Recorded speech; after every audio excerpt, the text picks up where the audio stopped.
Lawsome by ConsultWebs. Breakthrough insights to build a thriving law firm with your host, Tanner Jones.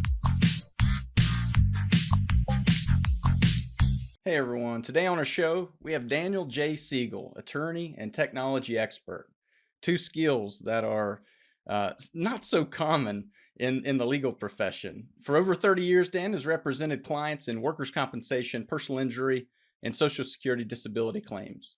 Notably, he's been recognized by Best Lawyers as 2022's Workers' Compensation Lawyer of the Year in Philadelphia. Dan is a prolific speaker and author on various topics related to workers' compensation, appeals, litigation, ethics, legal technology, and attorney workflow management. He also serves on the board of directors for the Delaware County Bar Association, and he owns his own law firm, the law offices of Dan J. Siegel, as well as a tech business called Integrated Technology Services, LLC. His group provides legal technology and workflow guidance to lawyers throughout the country. Dan, you have quite the resume, and we're excited to have you in the hot seat today. Thanks a lot. Sounds better on paper when someone else says it, but yeah, thank you. Well, like I said, very happy to have you, and we're going to dive into some topics that are interesting, very personally interesting to me.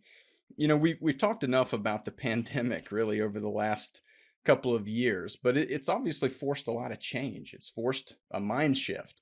And, you know, it's forced law firms to transition into specifically digital practices in order to keep sustaining and, more importantly, growing their business. You know, this was less your case, I would imagine, since, you know, your your background and your experience here in technology. So how has having a willingness to embrace new technology impacted your law firm? In particular, let's start with culture. Well, we're somewhat unusual that we were paperless when I started my firms, when I went on my own, almost 16 and a half, 17 years ago.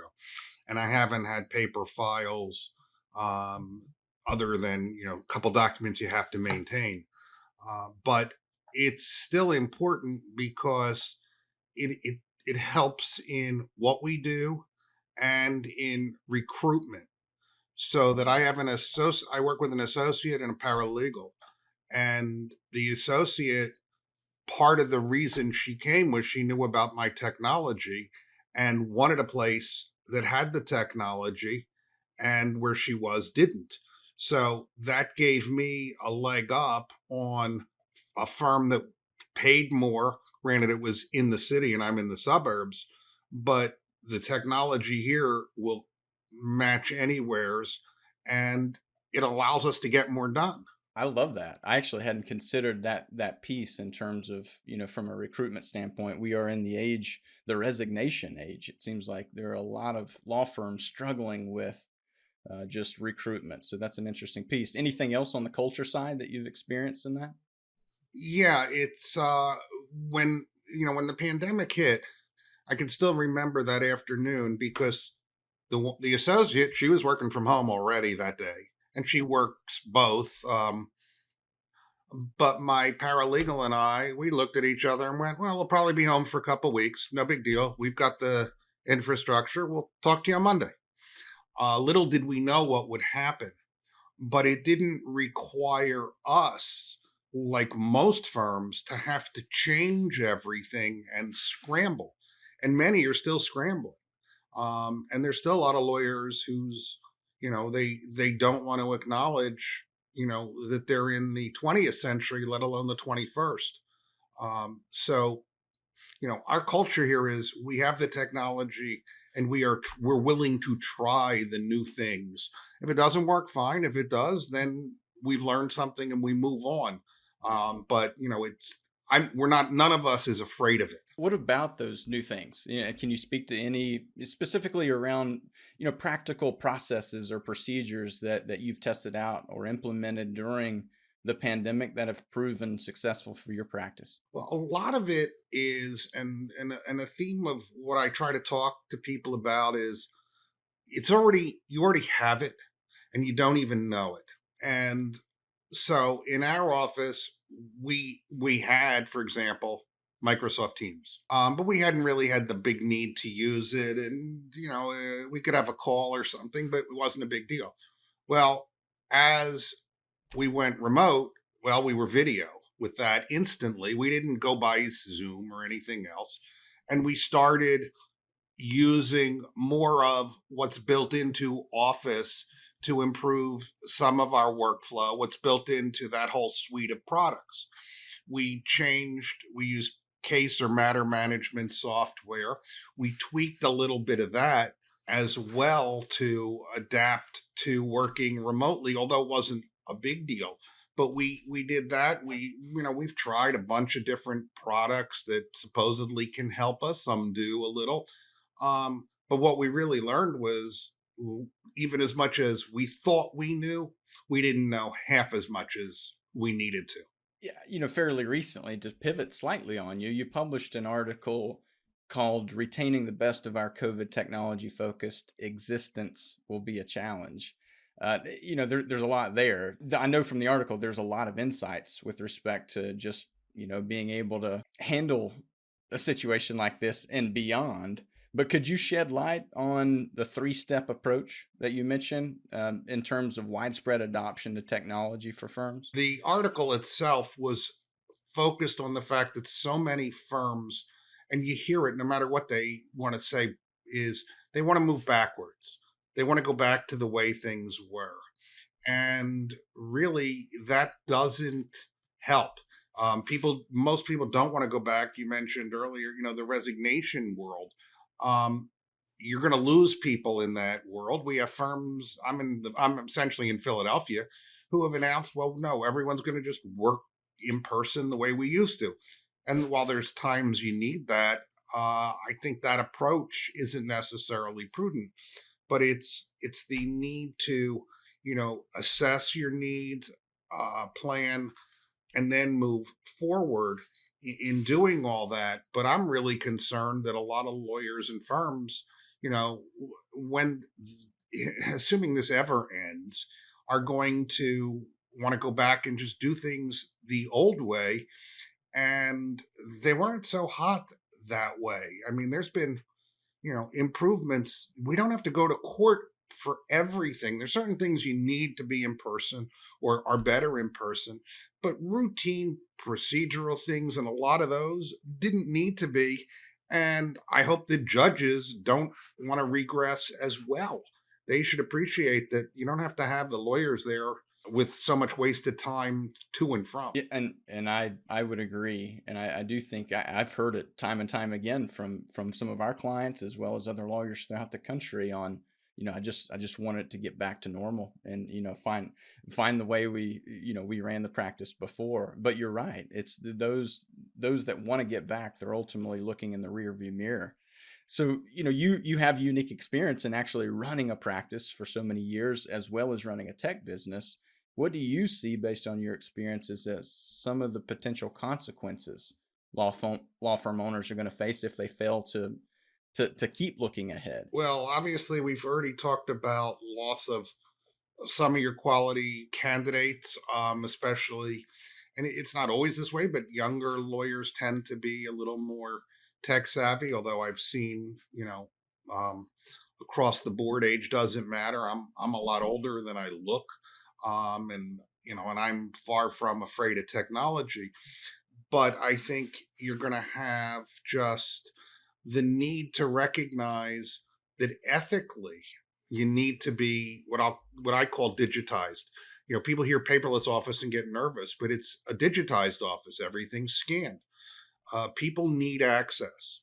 If they go away from that, and a lot of what is being discussed now, and I'm part of a couple programs that are coming up on this, is that if the pandemic should teach law firms anything, it's that stuff happens, and it's not just a pandemic, because obviously that's unusual.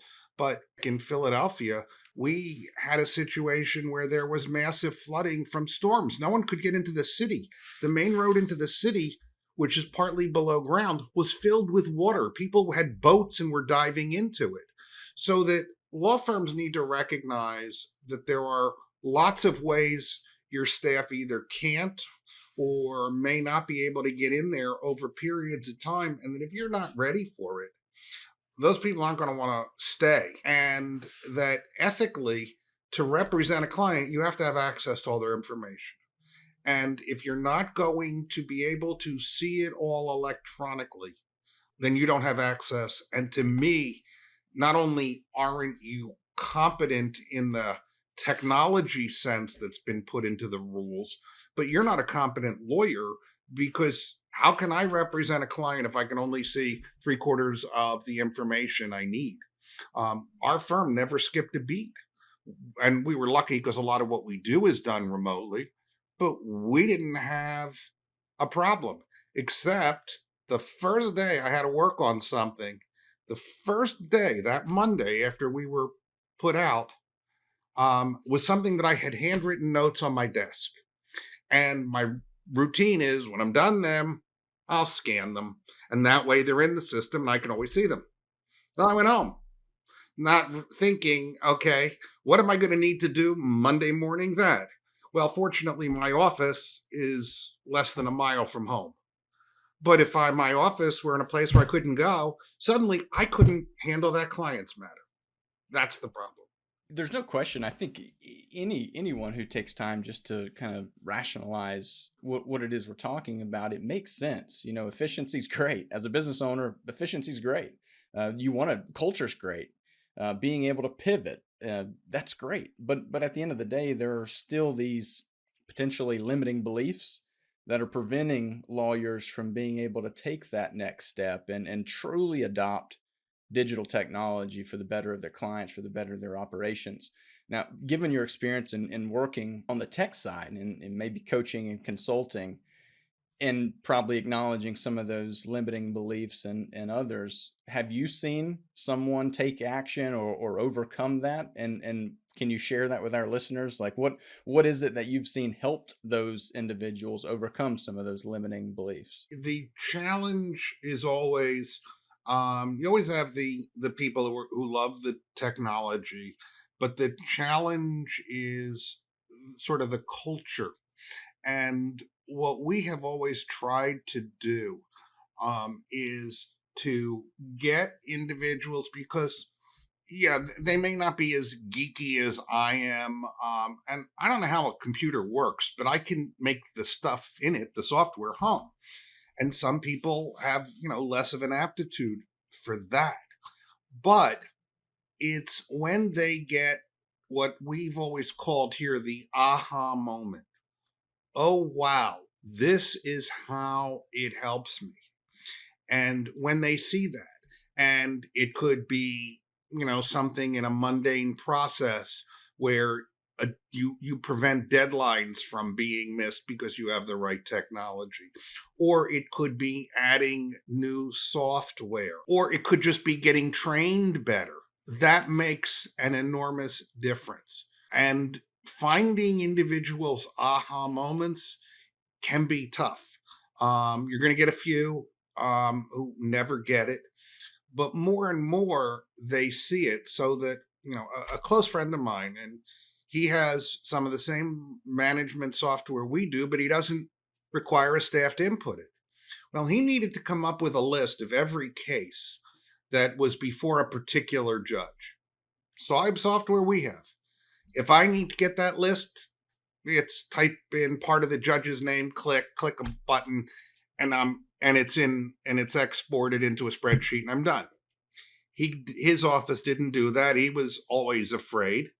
And his office spent hours, multiple people, trying to compile the information that was at his fingertips. And he said, yeah, now I see why I should have used this and should have made people use it. But he was afraid. And he's the same age I was. He was in my freshman class in college. So, he doesn't have the age excuse.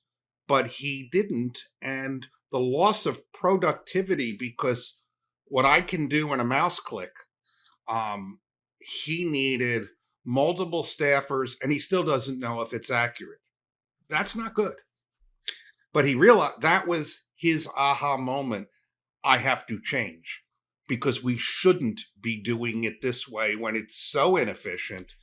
And he already had the tool. As you're talking, I'm sitting there thinking, like, there are a lot of lawyers who tend to think objectively. They want facts and this concept of, yes, it's great, but at the end of the day, there's no time.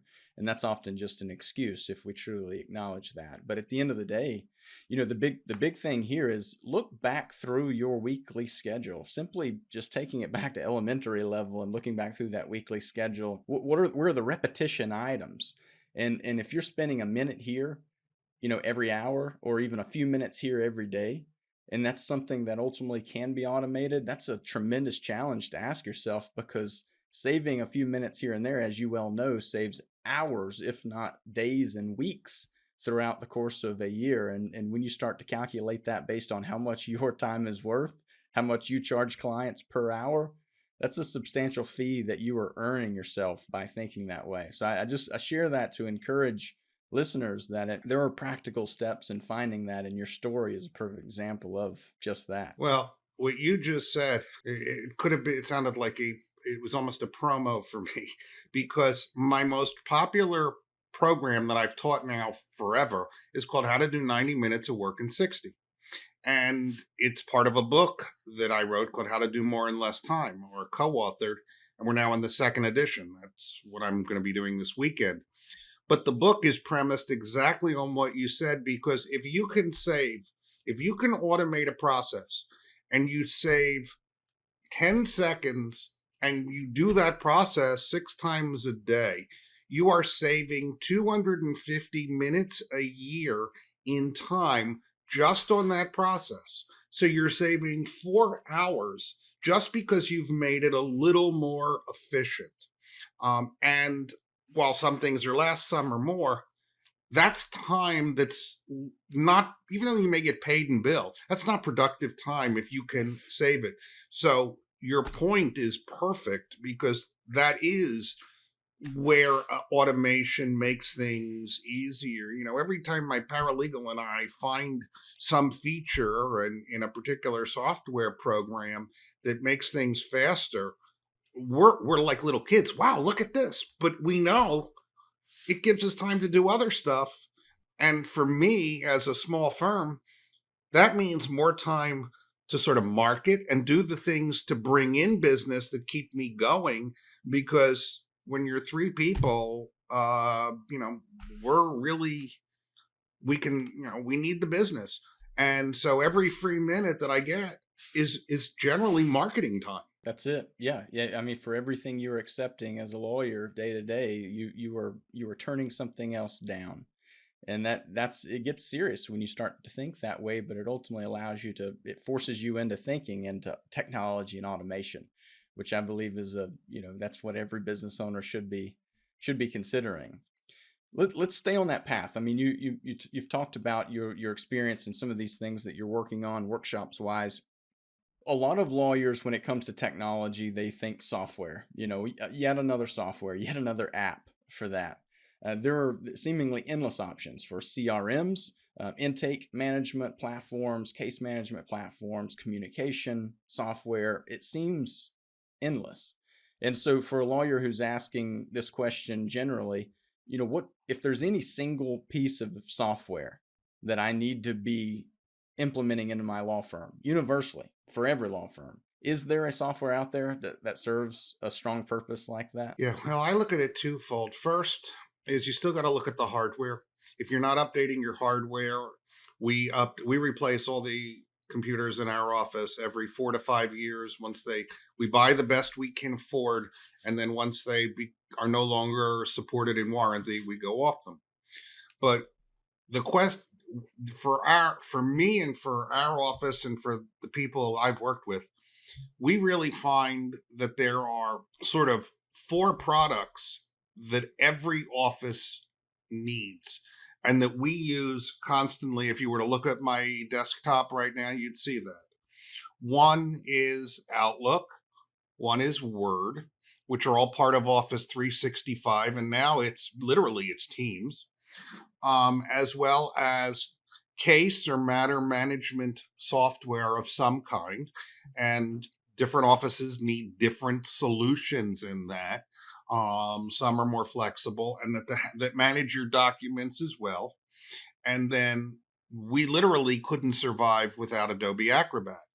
But those are the products. So it's really, if you dumb it down, it's Microsoft 365, case management, and Acrobat. And if we have those tools, we can pretty much run everything in our office. Yes, we have specialized things for certain pieces of litigation and other stuff. But if I didn't have those, I'd still be functioning really, really well with this core and can adapt the stuff to make it work. Yet, what about the cybersecurity side? That's a growing topic. In fact, there are businesses, not just law firms. I'm seeing school systems, entire school systems being shut down because of security issues. What are you seeing there? What's your take on that, and what should law firms be aware of? Well, law firms need to be very careful. And last year or 2 years ago now, when the pandemic hit, one of my roles is I chair the Pennsylvania Bar's Legal Ethics Committee, and we did a formal ethics opinion for the bar that's pretty much been cited all over the country about what you need to work remotely. And one of those areas is cybersecurity, and I talk a lot on it. And part of my practice deals with something called technoethics, which is the intersection of technology and ethics. Lawyers need to be acutely aware of cybersecurity issues, um, because they are large targets, even if you're a small firm, because you have information as a lawyer that people want. You have people's names, dates of birth, social security numbers, medical records, that type of information. And part of the hardware infrastructure and some software is the need for that, plus the training of what you do. So, and in the area in Philadelphia, we saw the Philadelphia courts get hit with some, we think we know what happened, but some cybersecurity issue that shut them down electronically for at least 2 months. My county here was shut down with ransomware. So part of it's education, part of it is updating, but you can't ignore it. Cybersecurity is as important nowadays as any area. And for lawyers, it's not an area where most have expertise and need someone or some company to provide that backdrop of information. I mean, we know what to do here, but I still have what I'll call the hardware guy who maintains our firewalls, our hardware and software security structure. Because while I know a lot, I don't profess to be an expert in networks or phone systems. And if you're using VoIP, the voice over internet protocol systems, they are ripe for hacking. So lawyers really need to be aware that these are major issues and they are targets. There's, what's called spear phishing, directed emails at clients or others like that. Those are really serious problems. And I've seen lawyers be confronted with it, and without proper setup and cyber insurance, they're just sitting ducks. Interesting. Cyber insurance. So, I mean, what are some practical steps law firms could take to secure information? Well, there are, different companies have checklists that give you the basics. Even the ethics opinions we have give you the basics. But nowadays, to me, cyber insurance is absolutely essential, a separate policy. I mean, we looked at a few. There's a lot of good companies out there. You've got to make sure that you've done, you've got your proper setup. A firm I work with does a lot of, penetration testing to make sure people's firewalls are secure. So they're looking at those things, and unless you're going to disconnect from the internet, which isn't really possible. That would be looking in the rearview mirror. Yeah, I mean, it's you basically can't, especially, and there's a lawyer in the Philadelphia area who talks a lot about, how he hates technology and everything else and tries never to use it. Well, all his court notices now come electronically. He can try as he might to move back into the 1950s, but he's still going to get those notices, and he's still got to do things online because they're not going to take his paper anymore. Very good. Dan, I'm grateful for you taking time to join us and to share your wisdom. And hopefully it's been a good kick in the pants for any lawyers who who are looking back instead of forward. That's what we want to do here, is encourage them. Is there anything else that I missed that you would love to share?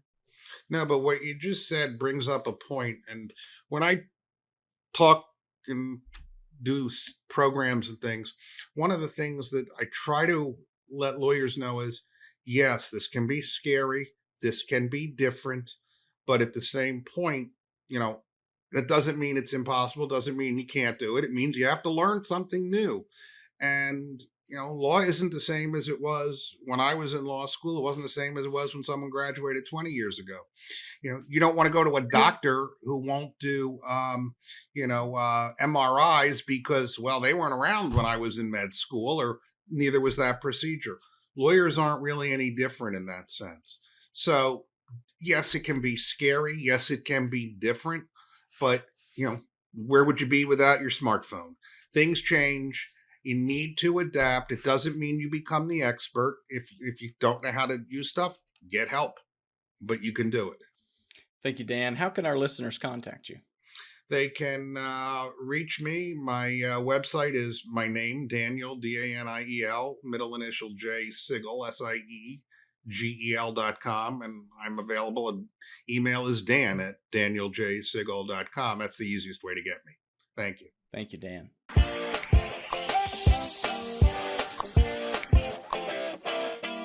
Lawsome by ConsultWebs with Tanner Jones. For show notes, links, and info, go to consultwebs.com/podcast. Be sure to subscribe and leave us a review. Watch for the next Lawsome episode to discover more breakthrough insights to build a thriving law firm.